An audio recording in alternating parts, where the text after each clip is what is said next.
আজকের এই শত বাধা বিপত্তিকে উপেক্ষা করেও যারা আজকের এই প্রোগ্রামে বিভিন্ন জায়গা থেকে উপস্থিত হয়েছেন তাদের প্রতি আমরা আন্তরিক ধন্যবাদ এবং কৃতজ্ঞতা জানাই। আমরা শুরুতেই বলেছি আজকে এখানে আমরা যে জন্য এসেছি আপনারা নিশ্চয়ই অবগত আছেন, আজকে সারা দেশে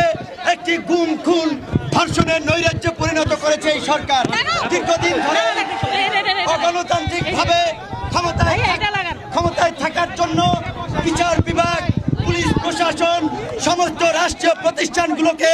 তারা দলীয়করণ করে আজকে বাংলাদেশে একটি নৈরাজ্যের শাসন ব্যবস্থা কায়েম করেছে, যেখানে বিভিন্ন মানুষ যখনই তাদের বিরুদ্ধে প্রতিবাদ করে ভিন্ন মতের মানুষকে দমন পীড়ন করার জন্য তারা মামলা হামলা তাদের উপরে প্রতিনিয়তই চালিয়ে যাচ্ছে। আজকে আপনারা দেখেছেন প্রগতিশীল ছাত্র জোটের নেতৃত্বে যখন শাহবাগে একটি প্রোগ্রাম অনুষ্ঠিত হচ্ছে, যখন আজকে আমাদের ডাকে প্রেস ক্লাবে গণসমাবেশ হচ্ছে, তখন ক্ষমতাসীন দল তাদের সারা দেশ থেকে দুর্বৃত্তদেরকে এনে ঢাকা বিশ্ববিদ্যালয়ে ভরপুর করেছে। তারা পলাশী, লালবাগ,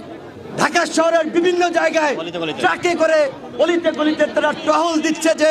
আজকে যারা এই প্রতিবাদে সামিল হবে তাদের উপরে তারা হামলা চালাতে পারে। কাজী বন্ধুগণ, আপনাদেরকে বলবো আপনারা সকলে সুশৃঙ্খলভাবে দাঁড়াবেন এবং আমরা আজকের এই সমাবেশ থেকে একটা কথা